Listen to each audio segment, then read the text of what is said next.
있습니다. 자, 오늘 일잘러로 레벨업하는 실전 비즈니스 라이팅은 두 가지 하위 주제로 준비가 되어 있습니다. 첫 번째는 효율적인 문서 작성을 하기 위해서는 어떤 스킬이 필요할지 살펴볼 거고요. 다음에 두 번째는 실무에 적용 가능한 보고서 작성법, 그리고 이 안에 핵심 스킬도 포함이 되어 있습니다. 그다음에 플러스 알파로 여러분이 비즈니스 문서를 작성할 때 좀 활용을 더 적극적으로 잘 할 수 있는 꿀팁을 포함했으니까요. 오늘 끝까지 잘 들어주시면 좋겠습니다. 자, 그러면 우리 본격적으로 출발해 보도록 하겠습니다. 자, 먼저 효율적인 문서 작성 스킬부터 살펴보도록 하겠습니다. 여러분이 이제 마주할 문서의 종류가 여러 가지가 있는데요. 일단은 보고서를 많이 쓰시게 될 거고요.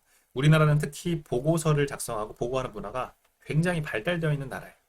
회사에 가면 조직 생활을 하면 서로 성격과 개성이 다르잖아요. 근데 이 다른 사람들끼리 공통의 언어로 통일시켜서 소통을 하게 만드는데 그게 바로 보고서다라고 볼 수 있어요. 물론 보고서의 종류가 여러 가지가 있습니다. 기획서가 될 수도 있고 기한서가 될 수도 있고 또는 공공기관 같은 경우에는 공문서라고 표현을 하는데 이런 형태를 마주하게 될 거예요. 또 여러분의 업무가 뭐 여러 가지가 또 될 수 있는데 그에 따라서 뭐 설명문을 작성하거나 또는 뭐 보도자료를 작성하거나 할 수도 있고요. 여러분 대학 생활에서 미리 좀 마주할 것들은 물론 이제 시험에서 서술하는 형태 이것도 문서다라고 볼 수 있고 또는 나중에 취업하실 때 자기소개서 그리고 더 나아가서 나중에 이제 조직 생활할 때 이메일 쓰는 것도 다 문서다라고 볼 수가 있습니다. 이게 대표적인 비즈니스 레터라고 표현을 하죠. 그리고 심지어 전화 받고 메모하는 거 있잖아요. 이것도 누군가한테 전달해 주거나 알려줘야 되잖아요. 이것도 비즈니스 라이팅이라고 볼 수가 있습니다.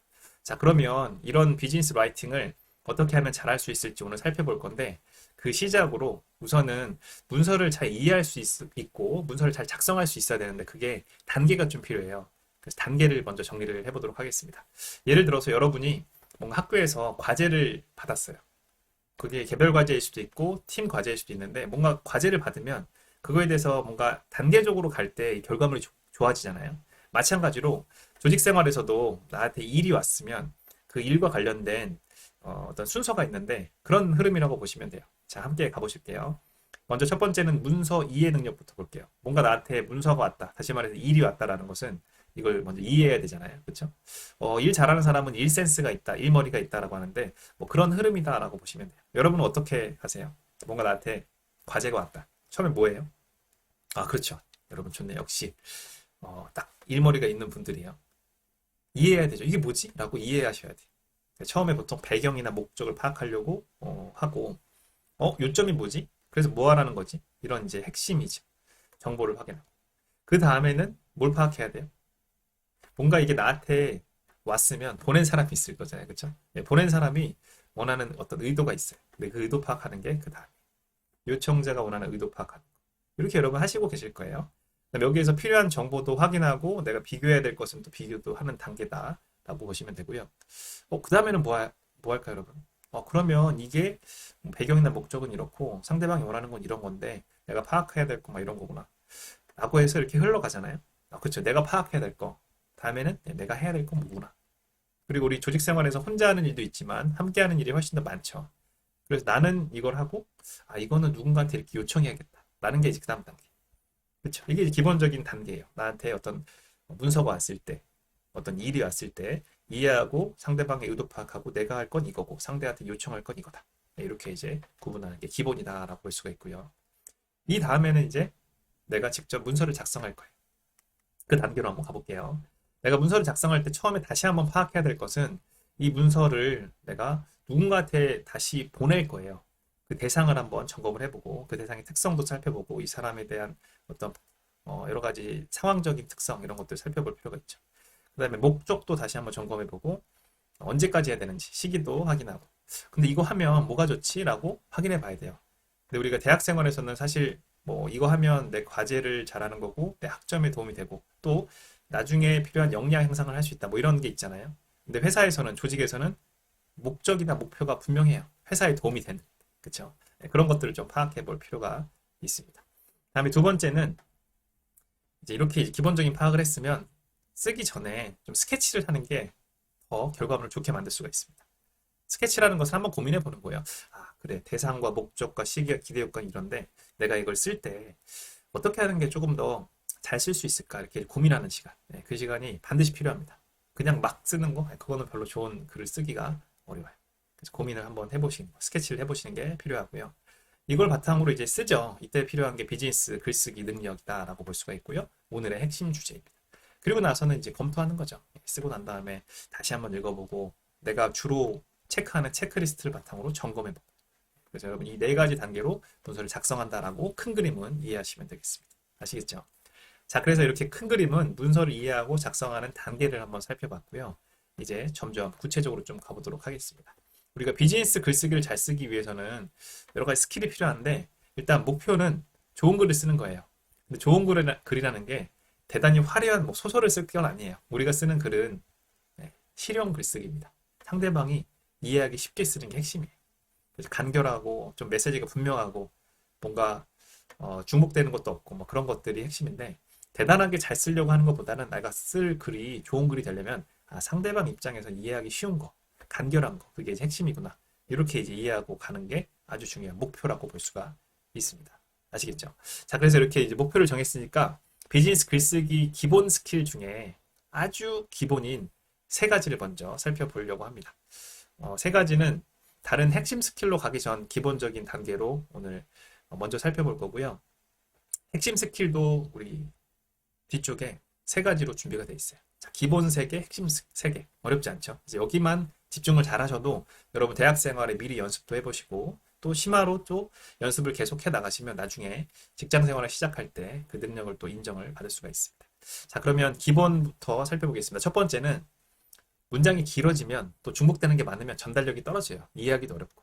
그쵸? 그래서 문장이 좀 짧아야 되고 중복되는 걸 좀 피해야 되는데 그 부분부터 점검을 좀 해보겠습니다. 자, 앞에 예문이 하나 있습니다. 여러분 한번 제가 읽어볼게요. 이번 프로젝트 진행에서 다양한 문제가 발생하고 있는데 복합적으로 상황이 발생하고 있기 때문에 담당자들이 모여서 회의를 해도 좋은 해결책이 나오고 있지 않습니다. 지난주에는 회의에서 담당자들과 높은 언성으로 다툼이 있어서 고객사 반응 역시 좋지 않은 상황입니다. 저 역시 힘든 회의였습니다. 이렇게 있잖아요.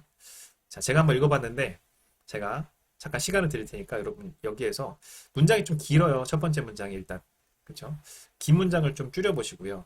두 번째는 중복되는 부분도 좀 줄여보시고 세 번째는 상대방 입장에서 이건 별로 중요하지 않은 것 같은데 이 쓴 사람 입장에서만 중요한 것 같은데 이런 게 좀 볼 필요가 있어요. 그래서 이 세 가지 관점으로 여러분이 잠깐 영상을 멈추고 여러분 노트에 한번 줄여보세요. 단문으로 중복되는 거 제외하고 상대방 입장에서 중요하지 않은 것도 빼고. 아시겠죠? 자, 지금 영상 잠깐 멈추시고 네, 좋습니다. 시작하세요. 네, 여러분 다시 영상을 플레이 하셨는데 저와 함께 맞춰볼게요. 이렇게 한번 줄일 수가 있습니다. 제가 한번 해볼게요. 땡땡 프로젝트에 다양한 문제가 발생하고 있어서 담당자들과 회의를 했습니다. 좋은 해결책이 도출되지 않았고 고객사 역시 반응이 좋지 않은 상황입니다. 이렇게 이제 하면 여기 있는 내용들은 상대방 입장에서 핵심은 다 포함된 거예요. 그렇죠? 여러분 쓴 것도 잘했습니다. 연습한 거예요. 제가 한 걸 좀 해석을 해드리면 저는 일단 사실만 쓴 거예요. 사실만. 그리고 중복되는 것들도 좀 줄였어요. 다양한 문제가 발생하고 있는데 복합적으로 상황이 발생하고 있기 때문에 이거 중복이죠. 그런 것도 좀 뺀 거죠.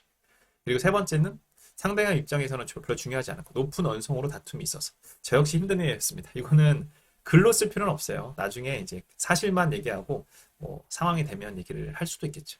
근데 텍스트로 쓸 때 비즈니스 라이팅을 할 때는 사실에 근거해서 짧게 쓰는 게 상대방이 원하는 거다라고 또 볼 수가 있습니다. 자, 여러분 잘하셨고요. 자, 두 번째로 가보겠습니다. 두 번째는 주어 수어를 일치시켜야 되는데 문장이 길어지면 이게 또 안 되는 경우도 많이 있고 또 우리가 의식하지 못했지만 또 이런 경우가 많이 있습니다. 한번 살펴볼게요. 자, 민원을 제기한 고객은 지난 주말에 결제한 고객으로 결제 과정에서 여러 번 확인까지 했음에도 불구하고 해당 사항을 확인하지 못했다며 불만이 생기는 상황입니다. 자, 이것도 여러분이 영상을 잠깐 멈추고 수정을 해보세요. 자, 지금부터 해보세요. 네, 여러분 잘하셨습니다. 한번 맞춰볼게요. 자, 여기에서 잘못된 부분은 두 가지라고 했잖아요. 예, 주어, 수어, 불일치인데 주어가 뭐예요? 민원을 제기한 고객은. 수어는 상황입니다. 이상하잖아요. 고객은 상황입니다. 여기 잘못됐고 다음에 결제가 잘못됐는데 결제는 금액을 결제할 때는 어이, 문서를 결제할 때는 아이로 하는 게 맞습니다. 자, 그래서 수정해보면 민원을 제기한 고객은 지난 주말에 결제 시 이렇게 얘기하면 돼요. 중복이 있잖아요. 지난 주말에 결제한 고객으로 결제 과정에서 여러 번 이제 여기 있는데 고객이 두 번 나오고 다음에 결제가 또 두 번 나오죠. 네, 이걸 좀 줄였고 해당 사항을 여러 번 확인까지 했습니다. 하지만 해당 사항을 확인하지 못했다면 불만을 제기했습니다. 이렇게 이제 하면 돼요. 근데 이런 것들이 무조건 뭐가 정답은 아닌데 자꾸 연습해 나가는 거죠. 여기에서는 주어와 수어가 일치되지 않는 문제, 또 맞춤법이 좀 틀린 문제가 하나가 있었습니다.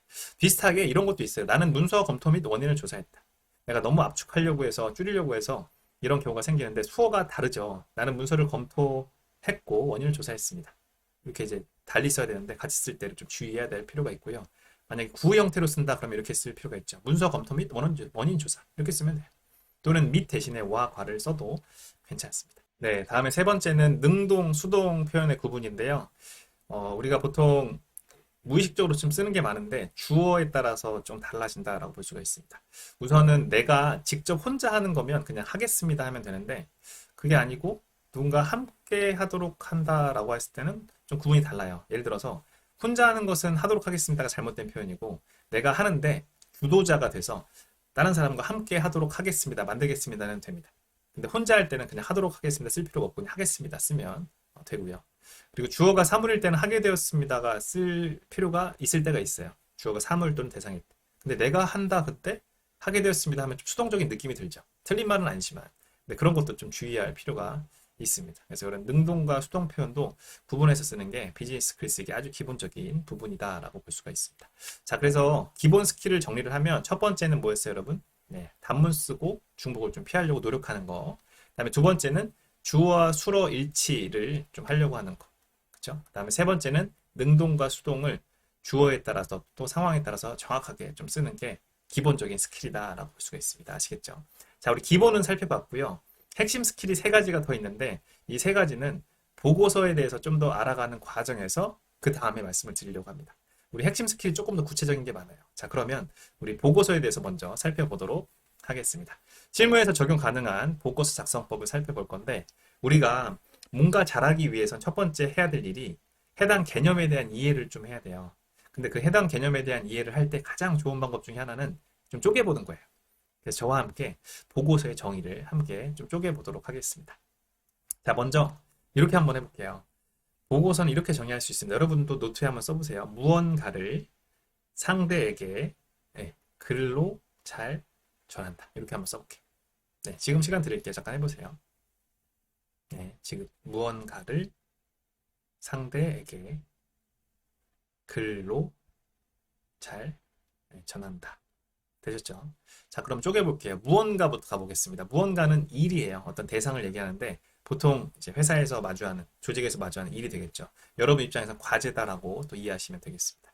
두 번째는 내가 이걸 작성한 다음에 누군가한테 반드시 노출시켜야 돼요. 네, 그런 상대가 있겠죠. 이 사람은 커뮤니케이션 대상이 됩니다. 만약에 보고를 한다 그럼 보고받는 대상이 될 수도 있고요. 아니면 협업을 한다 그러면 협업 대상이 될 수도 있겠죠. 그렇죠? 세 번째는 글인데 내가 이 정도 표현을 하고 말로 좀 설득을 잘해야지. 이런 경우도 있지만 그런 경우보다는 일단 활자로 승부해야 되는 게 더 많습니다. 조직에서. 왜냐하면 다 계속 얘기를 하면서 하기를 할 수는 없어요. 자리도 다르고 또 심지어 멀리 떨어져 있는 경우도 많죠. 그래서 오로지 활자로 승부해야 되는데 이게 또 비즈니스 라이팅의 핵심이다라고 볼 수가 있죠.